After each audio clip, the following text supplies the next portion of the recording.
한 매체에서 정신과 의사였던 것 같아요. 그분이 이런 이야기를 하더라고요. 눈치를 본다는 것. 다른 사람의 눈치를 본다는 것은 타인이 나를 싫어하면 어떡하지? 라는 생각이 가장 밑에 깔려 있고, 그렇기 때문에 내 삶에서 무슨 일을 하든 나에게 결정권이 없는 그런 모습을 낳는다고 이야기를 하시더라고요. 생각해 보면 맞는 말인 것 같아요. 눈치를 심하게 보면 볼수록 자신의 생각을 이야기하고 그 뜻대로 내 뜻대로 하기보다는 계속 불안해하고 타인에게 묻고 확인받길 원하고, 내 생각이랑은 달라도 타인에게 칭찬받을 수 있는 게 뭘까? 내가 어떻게 하면 타인에게 인정받을 수 있을까? 이걸 더 고민하는 모습을 보이는 것 같더라고요. 그러니까 이런 이야기를 듣고 생각하다 보니, 그러면 크리스천의 삶을 살면서 우리들은 사람보다는 하나님의 눈치를 보면서 살아가는 것이 주님께서 원하시는 제자의 모습이 아닐까, 그런 생각을 하게 됐습니다. 내 생각을 앞세우기보다는 하나님께 계속 묻고 확인받길 원하고, 또 내 생각이 꺾이더라도 하나님께서 원하시는 방향이 무엇일까, 하나님께서 인정하시는 방향이 무엇일까를 고민하고 선택해 나가는 것, 그것이 우리들에게 요구된 예수 그리스도의 참된 제자의 모습이 아닐까, 그런 생각을 하면서, 그러면 과연 우리는 지금 이 시대를 살아가면서 누구의 눈치를 보면서 살아갈까? 사람의 눈치를 보는 경향이 더 클까, 아니면 하나님 눈치를 보는 것이 더 많은 비중을 차지할까, 그런 생각을 하게 됩니다. 그러니까 오늘 성경 말씀은 이러한 이야기, 즉 우리들이 사람이 아닌 하나님의 눈치를 봐야 한다는 것을 다시 한번 생각하게 해주는 말씀인 것 같아요. 예수님께서 많은 사람들 사이에서 제자들에게 하시는 말씀인데요, 사실 오늘 말씀의 시작은 제자들을 예수님께서 좀 난감하게, 난처하게 만드는 그런 상황인 것 같아요. 그러니까 우리가 말씀을 읽어서 알 수 있듯이 지금 예수님 주변에는 굉장히 많은 사람들이 몰려 있어요. 수천 명의 사람들이 있고, 예수님 곁에 모인 모든 사람들이 거의 서로 밟고 밝히는 그런 지경에 이르렀다고 이야기합니다. 그러니까 너무나도 많은 인파가 몰려서 서로 다닥다닥 붙어있는, 옴짝달싹 못하는 그런 상황이 좀 그려져요. 예수님께서 그 무리 한가운데 계시는지 아니면 한쪽 끝에 계시는지는 모르겠지만, 어쨌든 예수님께서도요, 다른 무리들과 굉장히 가까운 거리를 유지하고 있을 거예요. 그렇기 때문에 지금 예수님께서 말씀을 하시는 것은 작은 소리로 얘기해도 아마 그 주변에 있는 사람들은 다 들을 수밖에 없을 거예요. 근데 그러한 상황 속에서 예수님께서 제자들에게 어떤 말씀을 하십니까? 제자들에게만 먼저 말씀하셨다고는 하지만 지금 상황을 생각한다면 그 주변에 있는 사람은 다 들었을 거란 말이죠. 작지 않은 소리로 말할 수도 있어요. 왜냐하면 너무나도 시끄러우니까. 그리고 제자들이 한두 명이 아니잖아요. 제자들도 최소 12명인데 그 자들이 다 들리게 하려면 그래도 조금은 소리를 내서 말씀했을 거란 말이에요. 그런데 얘들아, 너희들은 바리새파 사람들의 위선을 조심해야 돼. 그 사람들처럼 행동하면 안 돼 라고 말씀하시는 거예요. 그러니까 바리새파 사람들은 정말 위선적인 사람이라고 이미 전제하고 계시고, 그 사람들의 행동은 절대 따라해서는 안 되는 잘못된 행동이라고 지적하시는 거예요. 자, 그런데 오늘 말씀 바로 전에 보면 예수님께서 바리새파 사람들과 율법학자들과 이미 한바탕 하신 장면이 나오거든요. 예수님께서 그들을 굉장히 심하게 책망하셔요. 그래서 오늘 말씀 바로 전에 11장 마지막 절들을 보면 이미 예수님에게 한 소리를 들은 바리새파 사람들과 율법학자들이 예수님을 계속 몰아붙이는 장면이 나요. 계속 질문을 했다 그래요. 왜냐? 예수님이 뭐 하나, 말실수 하나만 해봐라, 그거 갖고 트집 잡고 무너질 테다, 그러고 예수님을 계속 몰아붙였다는 장면이 나와요. 그러니까 이미 바리새파 사람들이 굉장히 화가 나 있는 상태예요. 예수님이 나를 모욕했으니까, 예수님이 나를 비난했으니까. 그리고 화가 난 바리새파 사람들이 그 소식을 듣고 다 찾아왔을 거란 말이에요. 저 사람이 과연 무슨 말을 할까? 저 사람이 도대체 뭐가 그렇게 잘났길래 사람들이 몰려있는 거고 우리를 욕할 수 있는 건가 하면서 그 자리에 있었을 거예요. 그런 배경 속에서 바리새파 사람들이 다 보고 있고 다 듣고 있는데, 얘들아, 바리새파 사람들은 위선적인 사람들이야. 얘들아, 바리새파 사람들 따라하면 안 돼. 그 사람들은 틀렸어. 이렇게 말씀하시는 거예요. 그러니까 예수님을 향해 있었던 그 비난의 눈초리가 이제는 제자들에게 돌아가는 거예요. 제자들이 얼마나 난감했겠어요. 이미 그전에도 무서웠을 거란 말이죠.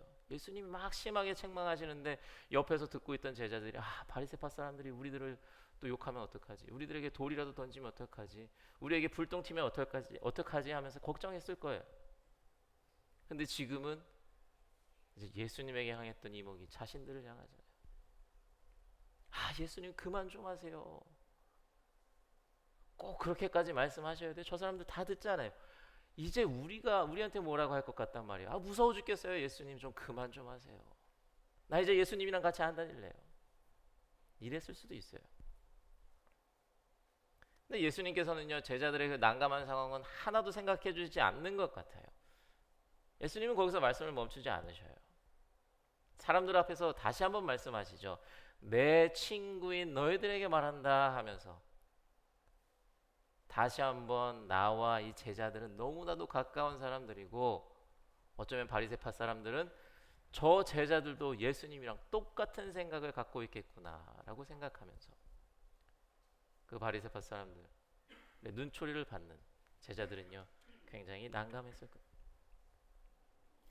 그러면서 이제 제자들에게 당신의 말씀을 전하시는데 그 말씀이 4절 이하에 나와요. 그 말씀을 간단히 이야기하면 사람을 두려워하지 말고 하나님을 두려워하여라 라고 요약할 수 있어요. 예수님께서는요, 제자들을 이렇게 사람을 무서워할 수밖에 없는 상황으로 만들어 놓으시고는 사람을 무서워하지 말아라 라고 말씀하셔요. 제자들이 참 당황스러웠을 것 같아요. 근데 여기서 예수님께서 말씀하시는 두려워하지 말아라 라는 것은 바리새인과 율법학자들이 자신들에게 찾아와 해코지하는 것, 그것을 두려워하지 말라는 게 아니에요. 단순히 누군가가 무섭거나 어떤 폭력적인 상황에 처할 것을 겁내지 말라고 하시는 말씀이 아니에요. 그러니까 예수님께서 제자들을 향해서 사람을 두려워하지 말아라 라고 하신 말씀은 타인의 시선을 크게 신경 쓰지 말라는 거예요. 타인의 시선과 평가와 손가락질을 걱정하지 말라고 말씀하시는 거예요. 그러니까 지금 제자들은요, 바리새파 사람들이 자신들을 어떻게 생각하는지가 가장 중요합니다. 그렇잖아요. 사실 제자들은요, 그동안 예수님을 쭉 따라다녔어요. 예수님의 가르침을 계속 들었어요. 그리고 예수님께서 바리새파 사람들을 책망하시는 것을 들었단 말이에요. 그런데 지금 예수님께서 없는 말을 지어서 하는 것도 아니고 정확하게 제대로 그들의 잘못된 점을 비판하고 계셔요.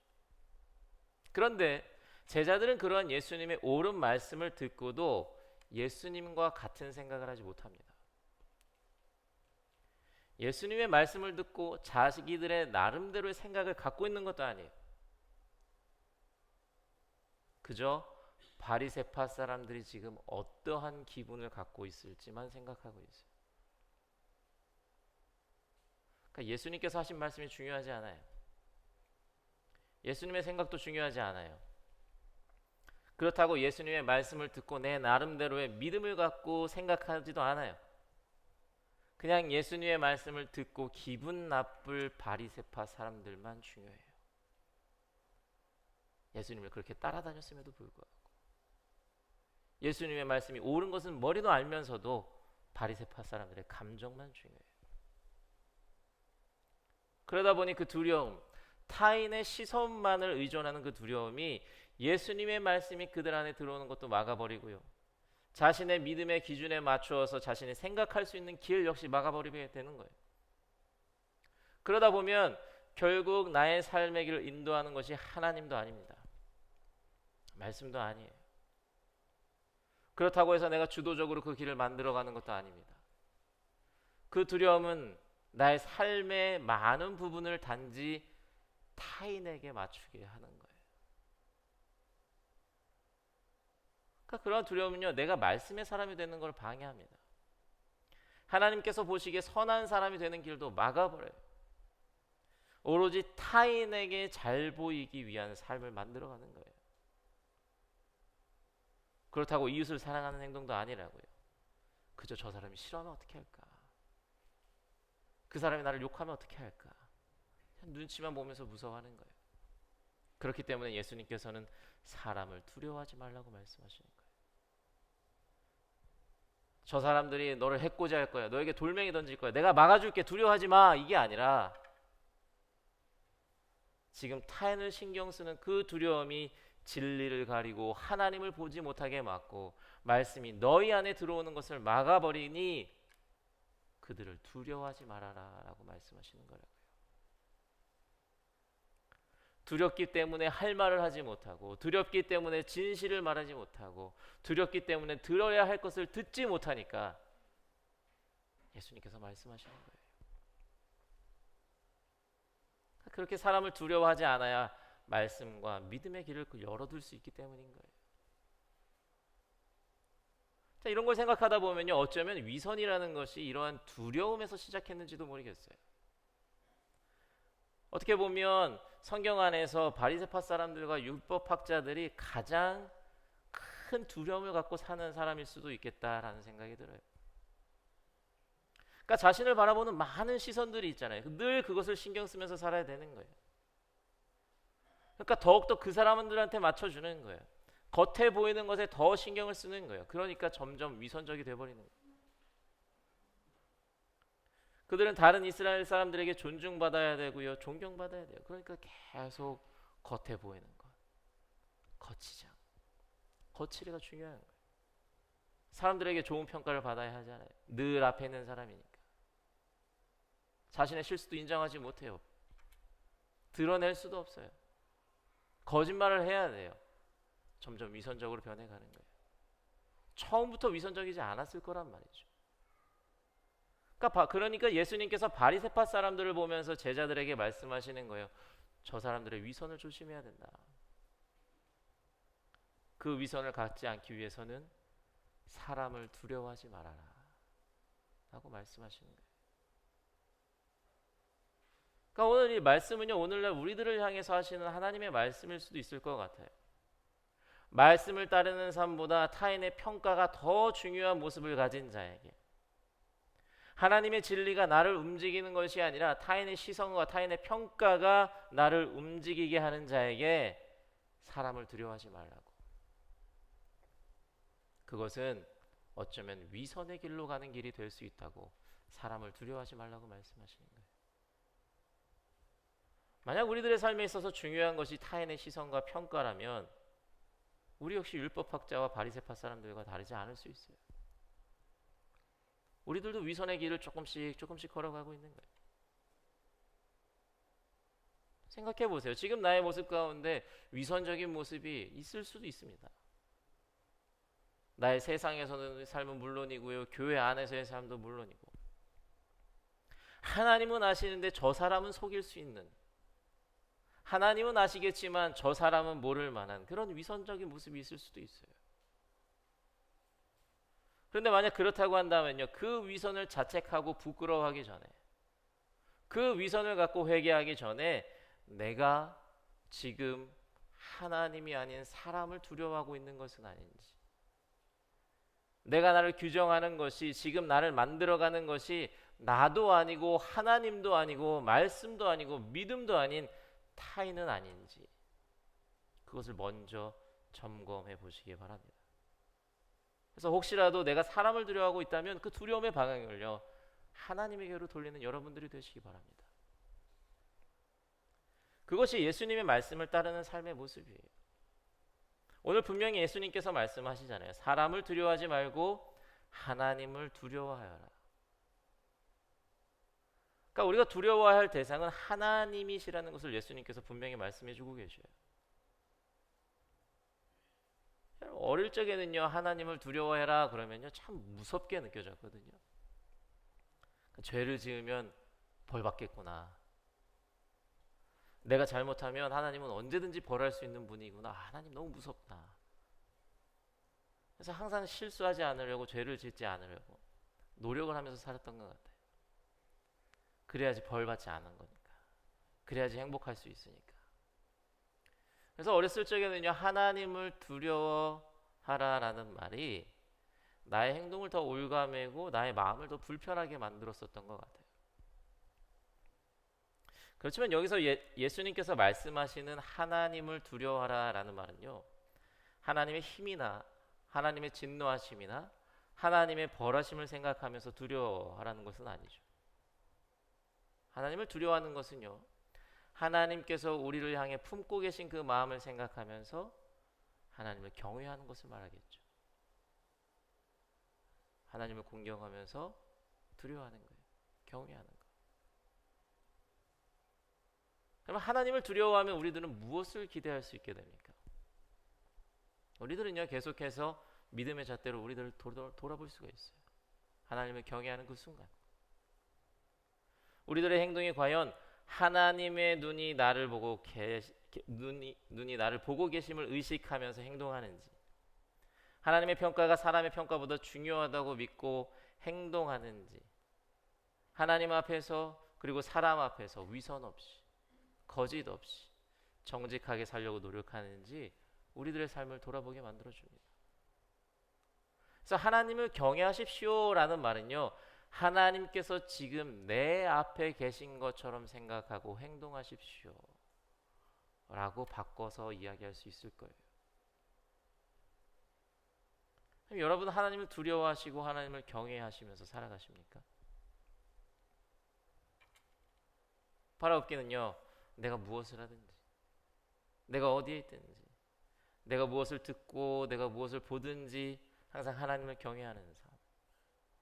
지금도 나를 가장 가까운 곳에서 바라보시고 듣고 계시고 함께 하시는 그 하나님을 생각하면서 위선 없고 거짓 없는 선함으로 삶을 살아가시는 우리 모두가 되기를 간절히 바랍니다.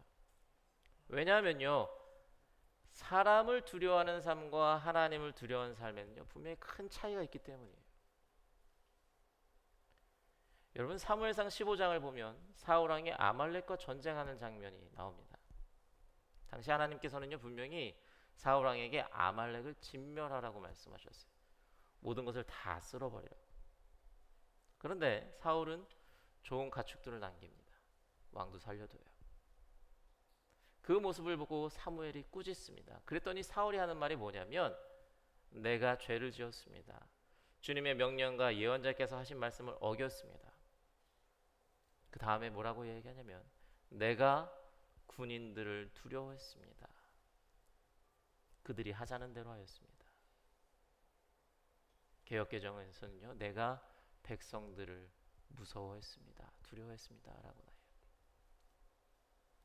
사울왕이 두려워했던 자는 누구였습니까? 사람이었어요. 그러다 보니 그의 삶에는 하나님이 없었습니다.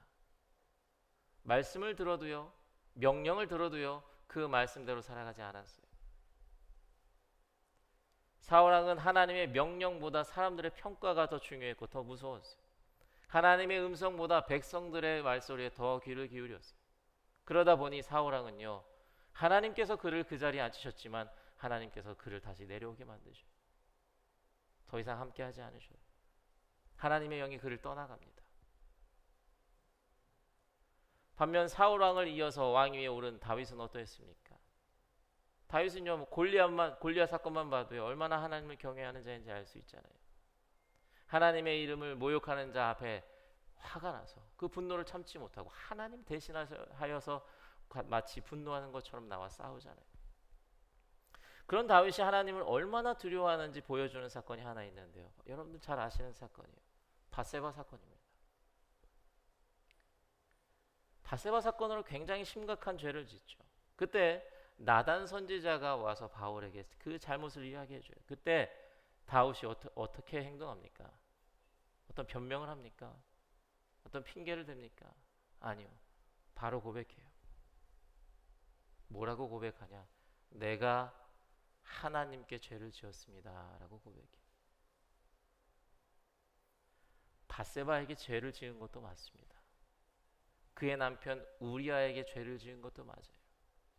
그를 바라보고 있는 백성에게 죄를 지은 것도 맞아요. 그런데 그가 가장 먼저 가장 두려워하는 분이 누구였습니까? 하나님이셨어요. 하나님이었어요. 그의 모습을 지금 하나님께서 다 보고 계셨다는 것을 깨닫고요. 하나님의 시선을 가장 두려워하는 거예요. 그리고 바로 하나님께 회개합니다.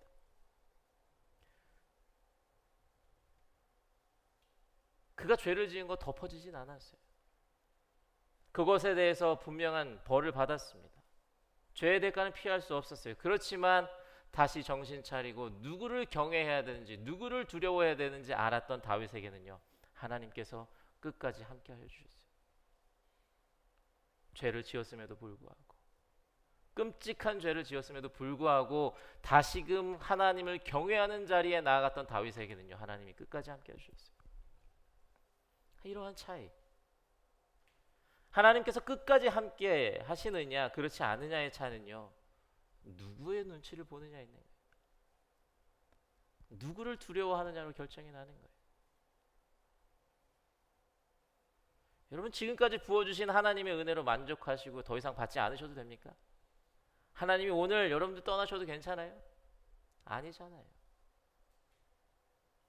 하나님께서는 우리들 떠나시면 안 되잖아요. 그의 사랑으로 우리들이 숨쉬고 있잖아요. 그의 은혜로 우리들이 살아가고 있잖아요. 그 은혜가 우리들은 절실하게 필요하잖아요. 하나님이 우리를 떠나지 않게 하기 위함은요, 우리가 하나님을 두려워함에 달려있는 거예요. 여러분, 하나님의 경외함이 또 중요한 이유 한 가지는요, 오늘 본문에서 말하는 하나님을 두려워하지 않아도 된다는 점이에요. 하나님을 두려워해야 하는 이유, 하나님을 두려워하지 않아도 되기 때문에. 뭔가 말이 이상하죠. 오늘 예수님께서요, 분명히 하나님을 두려워라고 말씀하셨거든요. 근데 마지막 7절에 보면 또 하나님을 두려워하지 말라고 말씀하셔요. 예수님께서 말을 막 이랬다 저랬다 바꾸셔요. 도대체 어떤 장단에 맞춰야 되는 겁니까? 근데 말을 바꾸시는 것이 아니죠. 예수님의 말씀을 조금 더 쉽게 이해를 하자면, 하나님을 경외해라. 하나님을 경외해라. 그러면 하나님께서는 그 자에게 두려운 분으로 남지 않으실 거다라고 말씀하시는 거죠. 여러분, 누가 됐든지요, 우리 주변에 누군가가 나의 머리카락 숱까지 정말 다 알고 있다면 얼마나 무섭습니까? 끔찍하죠. 특히 내가 무언가를 잘못했을 때, 뭔가 죄를 저질렀을 때, 나의 사소한 것까지 다 알고 있고 다 보고 있는 사람이 있다면 무서울 수밖에 없을 거예요. 근데 그러나 하나님께서 우리 마음속에 잠시 스쳐가는 생각조차 다 알고 계시는데, 내 안의 생각이 악한 것이 조금이라도 있다면 다 알고 계시는데, 머리카락 숫자까지 다 알고 계신 하나님이 우리를 바라보고 계신다면 무서울 수밖에 없겠죠. 근데 반대로 한번 생각해 보세요. 내 마음과 내 생각에 만약에 아무런 부끄러움이 없다면, 하나님을 경외함이 가득 차 있다면, 나의 모든 것을 다 알고 계신 하나님이 내 편이 되신다는 것이 얼마나 큰 힘이 됩니까? 내가 말하지 않아도 내가 부족한 것을 다 아셔요. 내가 모자란 것을 다 아시고 내가 필요한 것을 다 아셔요. 심지어 내가 모르는 것까지, 나는 모르지만 하나님이 아시는 것까지 있는 그러한 하나님께서 나를 다 알고 계신다면, 내 옆에 계신다면, 그것만큼 든든한 지원군이 어디 있겠어요? 그러한 하나님의 사랑을 생각하시면서 예수님께서 말씀하시는 거예요. 너가 하나님을 두려워한다면, 너가 하나님을 경외한다면, 너의 머리카락 숫자까지 다 알고 계신 하나님께서 너의 필요를 채워주시고 너의 두려움을 제거해 주시고, 그리고 더 이상 너에게 벌을 주신 하나님이 아니라 너와 끝까지 함께 하시는 하나님이기에 하나님을 두려워하지 않아도 되고, 더 나아가서는 세상도 두려워할 것이 없다고 말씀하시는 거예요. 여러분, 하나님이 무서우십니까? 저는 우리 모두가요, 하나님을 경외함으로 하나님을 두려워하지 않기를 정말 진심으로 축원합니다. 하나님을 믿고 따르는데요, 그분이 무섭기만 하다면 그것만큼 불행한 신앙생활이 어디 있겠어요? 하나님께 기도하려고 하는데, 하나님께 예배하려고 하는데 무섭기만 하다면, 하나님께서 나에게 벌 주실 것만 생각이 된다면 우리 신앙생활은 전혀 기쁘지 않을 겁니다. 그러니 우리들의 행복한 신앙생활의 출발점은요, 어쩌면 하나님의 경외함부터 시작한다고 이야기해도 과언은 아닌 것 같아요. 하나님께서 지금 나의 모든 것을 읽고 계시니 내 마음도, 내 입술도, 나의 손과 발도 선한 것을 품고 뱉고 행동하여서 그를 경외함으로 온 몸과 마음으로 표현하여서 나의 작은 부분까지도 살피시는 그러한 하나님의 은혜를 마음껏 누리시는, 그래서 하나님도 세상도 두려워하지 않는 여러분들이 되시기를 간절히 축원합니다. 마지막으로 한 가지만 더 이야기하고 말씀 마치겠습니다. 여러분들, 16세기에 스코틀랜드에 존 녹스라는 종교개혁자가 있었는데요. 그는 참 힘든 시간을 보냈어요. 그런데 그의 묘비에 이런 글귀가 써있다고 합니다. 하나님을 너무 두려워한 나머지 사람의 얼굴은 결코 두려워하지 않았던 자가 여기 누워있다 라고 써있대요. 하나님을 너무 두려워한 나머지 사람의 얼굴은 하나도 두려워하지 않았다는 그의 삶이 그 묘비에 적혀있는 거예요. 사랑하는 성도 여러분, 여러분들은 누구의 눈치를 보고 있습니까? 사람입니까? 아니면 하나님이십니까? 바라옵기는요, 오늘 우리의 삶도요, 존 낙스처럼 이 한 문장으로 요약될 수 있기를 소망해 봅니다. 하나님을 너무 두려워한 나머지 사람은 두렵지 않았던 사람, 하나님을 경외했고 하나님도 세상도 무서워하지 않았던 사람, 이러한 믿음의 고백과 신앙의 용기가 우리 안에 늘 가득한 우리 사랑하는 뉴욕 한인교회 성도님들이 되시기를 주님의 이름으로 간절히 축원합니다. 아멘.